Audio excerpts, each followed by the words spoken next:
This is Diane Mooney who's speaking. She's introducing the speaker. A little note of housekeeping. Our plumbing facilities are a bit, I'm going to say strange right now, but a bit, we can't use them. Give 10 minutes in between uses of it, if you don't mind, please. I don't know if this is Dave Bell's Debbie's husband coming in now.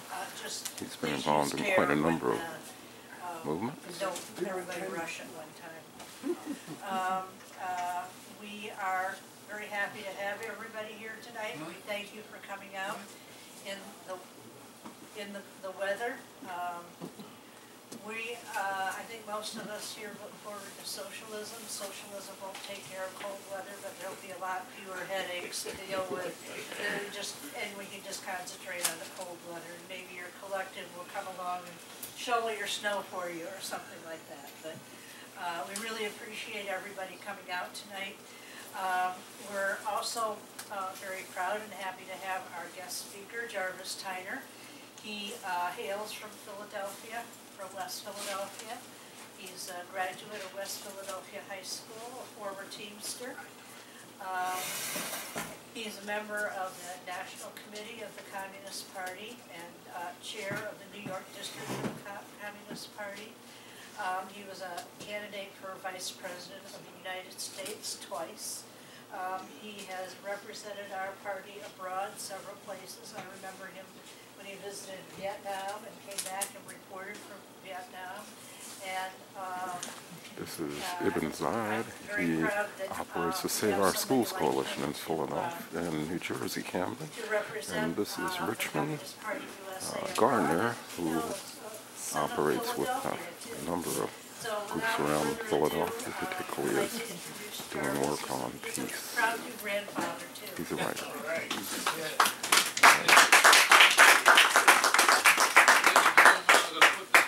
Over here. I hope everybody on the phone can hear. So good to be here. Thank you, Diane. And thank you all for coming out this rather chilled evening. But I'm going to tell you, New York is a lot colder. I got a 1 this morning. One. This is Jarvis Tyner, But you know, there's no global Executive Vice Chair, Communist Party, United States, retired.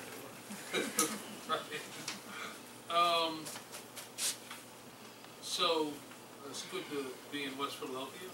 I actually used to live right at 59th and Cedar, but I was born 47th and Fairmount down the bottom. I went to West Philly High School just across the way. Actually used to live right on 45th Street between Baltimore and Chester Avenue for about 2 or 3 years. This is my stomping grounds, you might say.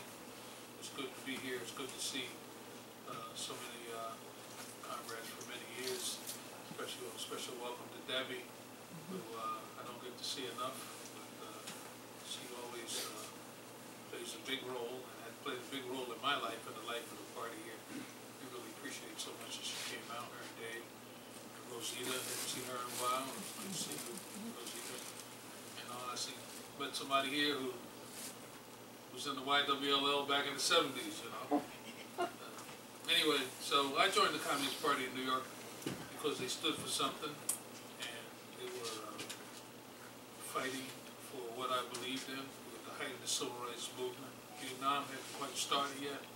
That was in 1961, which was my membership in the party deal with 50 years. And it's strange since I'm only 34. But anyway. I don't know how that works. Yeah.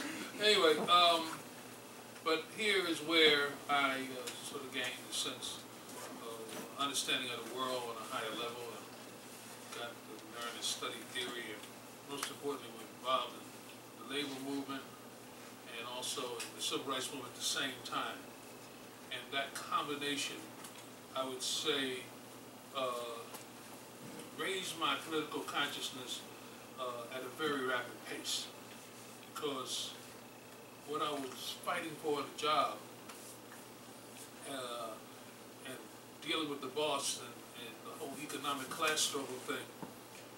And what I was fighting for in the social arena, for an end to racism, for full equality, they were just like that. That's how they related, just like that. Like grasping your hands, one hand class struggle, one hand to fight for equality.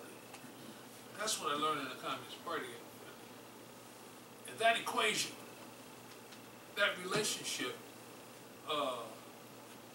gave us all confidence that this thing could be transformed. We were concerned about people who had racist ideas and were backward and so forth.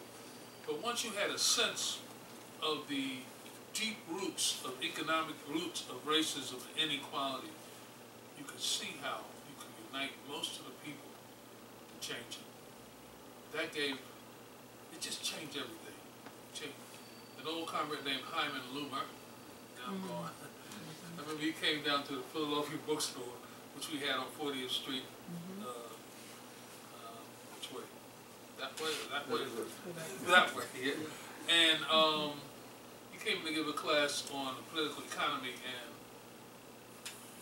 he was a very boring speaker, very. But his ideas were so rich and so powerful for a young worker like me, an African American fighting. The way he explained labor theory and value, the way he discussed the class struggle, and the way he placed it in the context of society as a whole. That was an epiphany for me. And I would say people of my generation grew, and many of us dedicated our whole life to this thing. And I'm glad to count myself among those. It's a nice subject to fight for African American equality and racism in general.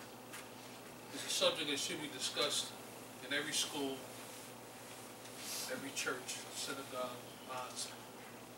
It is a subject that should be across every dinner table, because it is decisive to whether we move forward or not in terms of economic justice, democracy, peace in the world, including issues like climate change and other things. It's the same people who are bringing the hammer of racism down on us are claiming that there's no such thing as global warming. And that ignorance, unfortunately, has come from people who are in position to block the measures that need to be taken to save this planet. And they're also blocking the measures that need to be taken to alleviate racism and to bring full equality to all, and therefore to heighten the democratic content of all of our lives, improve it, and so on. But there's the people. Over the last period, we've experienced this great explosion of struggle around the issue of police violence. An issue that I would say always has been there, but for reasons of the recent blatant acts of murder and of disregard for human life, racial profiling, where they can shoot a child down on the street because they think they're troublesome because they are black and young. Right in Cleveland, 12-year-old kid just shot down dead. I don't know if you had an experience like that here. But you know, racism is really a form of insanity. What grown-up could participate in that kind of activity and think they're doing some good? You have to be a little off. And when you think about it, when you look at these pictures of lynchings and murder and so forth over the vast history of this country, and see the people standing around smiling with their children in hand and watching this horrendous, awful torture going on in front of them and thinking they're somehow doing the right. Racism is a form of mental illness. Hopefully you recover from mental illness, but it ain't a good deal. It's a serious, serious problem. Holds back all progress. And the African American people came here in bondage against their will, were kidnapped. They didn't go down and get a passport and say, I want to go to the land of milk and honey. No. As far as they were concerned, they were in the land of milk and honey. Somebody knocked them in the head with a stick and tied them up and dragged them, put them in prison, tied them up, sent them out on a boat for 2 months, 3 months of the worst voyage you could ever have in your life. And those who survived, their ancestors in this room, hopefully on the phone and so on, but those who survived, it was remarkable. You know? So, how can you live with stuff like that? Well, obviously humankind was repulsed by it. But the role that the ideology of racism, that insanity thing, plays, is that it, you look at this suffering that is so horrendous, like under slavery, or like under Jim Crow, or like it is in a lot of urban and rural and suburban areas where people live. You look at the bad schools that they provided for us, and the no health care, and the lousy housing that they put out for us. And you look at all that, and if you can't say, God damn, we got to do something about that, something wrong with you. And that ideology of racism blocks your human feelings, your humanity, and so on. But it's very interesting, because the history of the African American people, despite all the horrors that we've gone through, is a history of great struggle, and courage. Because slaves didn't have the right to go down and vote these people out. They couldn't vote. They couldn't even learn to read or write. They didn't even have parental rights. Their offspring was taken away and sold like a commodity. They were a commodity as far as the slaveholders were concerned. Yet they found ways to struggle. And that struggle was difficult. Many were tortured, beaten. Terrorism reigned under slavery, as it did under Jim Crow. I wish there was the same passion that people talk about terrorism in the Middle East now towards the terrorism that was visited upon the African American people. It ain't any better. It was worse in some ways, the terrorism. You know, burning people alive and beating them up under Jim Crow, whipping slaves to an inch of their lives, working people for the rest of their life, until they couldn't work anymore. That's what slavery was all about. So I don't know what's worse than that. I don't know, you know. And yet, this lasted for 2 centuries. 2 centuries of that. Barbarian. Winston used to say that it was that the system of slavery was barbaric. It was inhumane. Should not have ever happened, but it did. But most importantly, the people struggled against it. Bestial, that's the word he used to describe the slave owners and the racists and so forth. Well, the centrality of the fight of the African American people can be seen best if you look at the sweep of our history as a nation. Why this brutality? Why this bestiality? Why this evil system of torture and terror? It was all about the accumulation of wealth and profit, fundamentally. And, you know, Marx talks about the primitive accumulation of capital. Every capitalist country had to be able to create a means to amass capital enough to go into capitalism. And in our case, it was slavery. We had an agrarian country primarily. And the fact that you had free labor, unpaid labor, made it possible for a lot of people to get very, very rich. And not only here in the United States, in the colonies, all over the world. I visited Scotland about 5-6 years ago, and in the main square in Glasgow, the street is named after Frederick Douglass, because he did his European tour back then, and he spoke there on the issue that slavery was against the American Constitution, which had been accepted, but it had been rejected before that, and he argued that it was against the American Constitution and therefore illegal. No court in the United States would ever rule that way, but he led that fight to do that, and he spoke in the big square in Glasgow to several thousand or more workers who had long struggled against the wealthy people there. And down the end of the main street there, there was a huge museum, which probably covered 6, 7 acres, and I don't know how many rooms. It was the house of a man named Cunningham, who made his money through slavery. Same thing, you go to Liverpool, you see the statue. It was a great, all the goods from slavery came in, they made their money through slavery. So these guys weren't about to give that up with all that money involved. And so it took a massive political struggle over 2 centuries or more to achieve the defeat of the system of slavery. And when some people say today, oh, things are still so bad for us African Americans, there has really been no progress. Or they even use words like we're still in slavery. I think that is not a correct thing to say. I understand the passion behind it. We're not in slavery. We're not in slavery anymore. Chattel slavery was a whole other thing that we fought our way out of. And even though we face severe and harsh circumstances today, it does not compare to what we faced under slavery, because we helped to change it. And we can never, how shall I say, have a low estimate of what it took of our ancestors to fight their way to get to where we are today. We got to appreciate that and celebrate that. And that's what Black history really should be about. Not just all the great people who made money and all that, although we're very smart individuals, which we have smart individuals. It's really the struggle of a people for freedom. That's what we should be celebrating. Now, I only got 20 minutes to talk, so I want to try to get to really the situation today.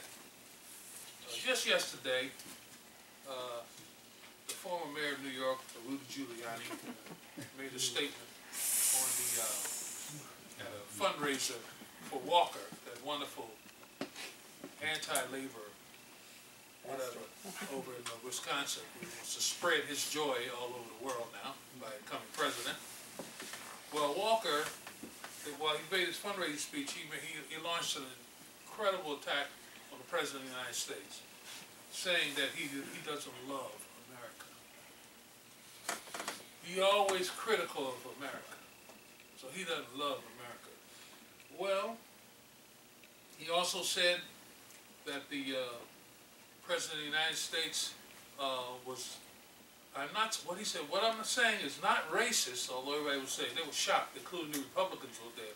He said, it's not racist because, I don't understand this logic, but Barack Obama's parents who raised him were white.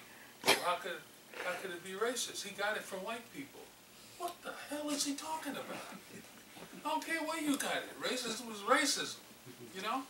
I don't care what your ideas are. I don't care where it came from. It's your ideas. You associate with it. But because this man doesn't understand anything about race or reality in this world that we live in. So, but then he says that Barack Obama has been, we need a president like Ronald Reagan, he says, who will spread hope. I remember a president running, and that was his slogan, hope. And a lot of people responded to it, hope. That's how he won, the president, with hope. But Giuliani thinks he was not showing he didn't love this country. Is the right to dissent, is the right to criticize the country, is that something presidents can't do? Is it a right to improve the lives of people? If we'd have followed that, we'd still be in slavery. But this is a man who, when he was mayor of New York, said that he came to challenge David Dinkins' run for mayor the second time. He lost the first time. And he mobilized the New York City NYPD to a mass at City Hall, 10,000 of them. And they had what essentially was a racist rally against the mayor, including the use of the N-word. And Giuliani was one of the principal speakers at that rally. He has never apologized for that. He's never said, maybe I made a mistake. He loved that. And you can see why, because that's what his thinking is. Deeply manifestation of racist hatred. This is a man who ran twice for president of the United States on one party, Republican Party, bastion of racism, and who lost both times. Even the Republicans didn't want him. You know. But then, after he rose in the ranks of the top of Republican personalities, he proposed his running buddy, a guy by the name of Gerlich, who was a police commissioner in New York City. He proposed him to be head of Homeland Security. And as actually they seriously considered him being head of Homeland Security and under Bush. But after that nomination was made, within 6 months he was in prison. Bernard Gerlich, because he was corrupt. But this is Giuliani's estimate and his, how should I say, great judgment as a leader. How dare you attack Barack Obama, who brought so much hope and so forth to this country. In addition, when the police crimes situation happened in New York and Eric Garner was killed, along with Mike Brown and Ferguson, Eric Garner was killed, Giuliani goes on the air with Michael Eric Dyson. And in that situation, he tells Michael Eric Dyson, what are you guys on protesting police? 94% of African Americans are murdered by other African Americans, black on black crime. Why don't you go down to their community and demonstrate? What are you demonstrating? You know, please. The thing is, 84% of white people kill other white people, other homicides of white people, because we got a segregated society. And why is he demonstrating in the white community around that, as a matter of fact? But this racism is so deep and so insidious in that party particularly. It's all over, but in that party particularly, that really it has to be spoken. Now, Obama very cleverly didn't even respond to that crap.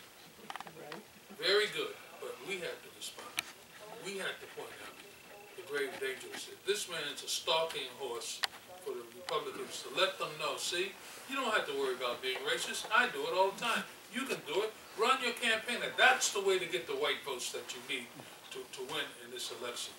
That is what we're dealing with at this point. The second thing is on the whole issue of police violence and the racial profiling and the murder of innocent people, unarmed and so forth, and the fact that a guy walked through Walmart with a BB gun in his hand, and the police come, just like they did in Cleveland with that young kid. 3 seconds they were on the scene, they shot him dead.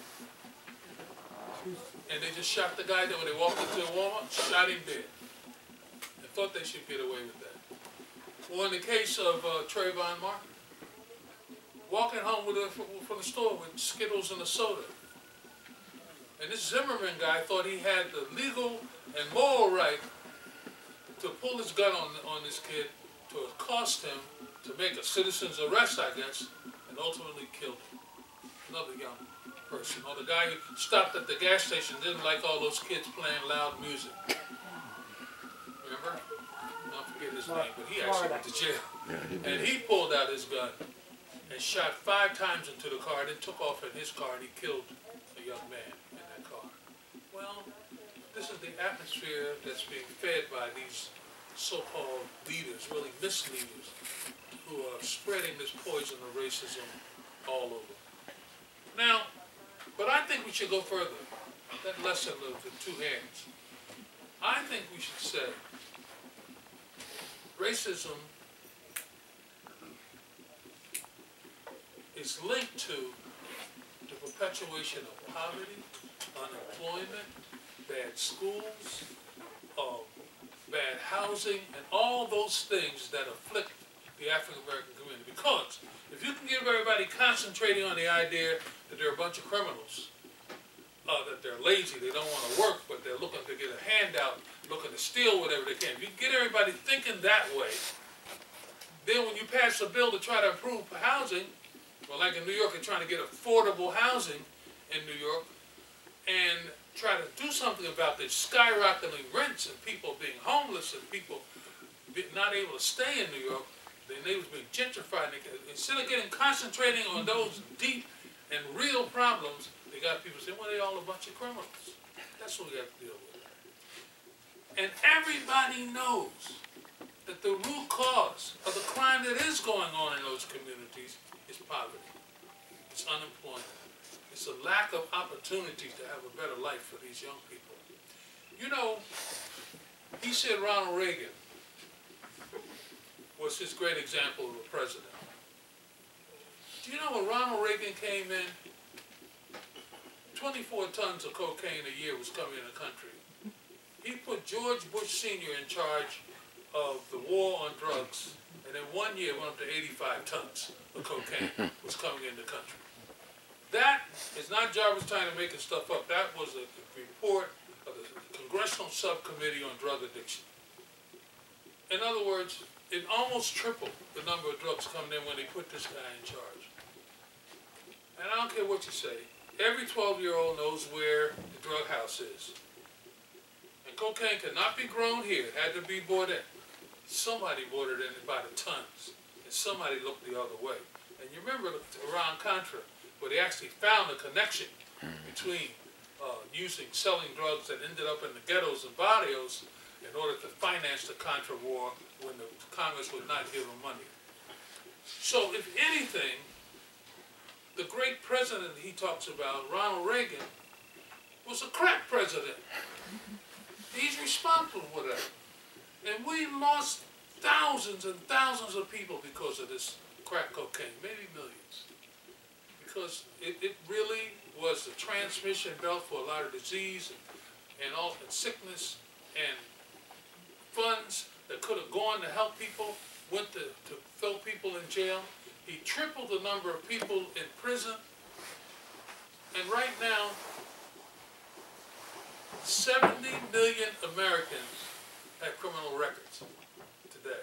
That's not just black people. 70 million Americans have criminal records today because of the policies that the right-wing Republicans, with the Democrat cooperating, Clinton went right along with that crime bill they passed and so forth, imposed on the people and so forth. Again, all to divert away from the need for economic and social justice. But we struggled, and we fought. And that's why Obama got elected, because all the years of that stuff. We struggled, and we organized. And that's why it is possible today to see these young people on the street marching around this thing. Black Lives Matter. That's a hell of a slogan. Black Lives Matter, because they're saying you don't think it matters. You think we're just throwaway people. You think we're just some object of your violence and hatred. Black Lives Matter. Hands up, don't shoot. All these things are coming to young people. And some of them got the slogan, the whole system is wrong. I like that one. The whole system is wrong. That process of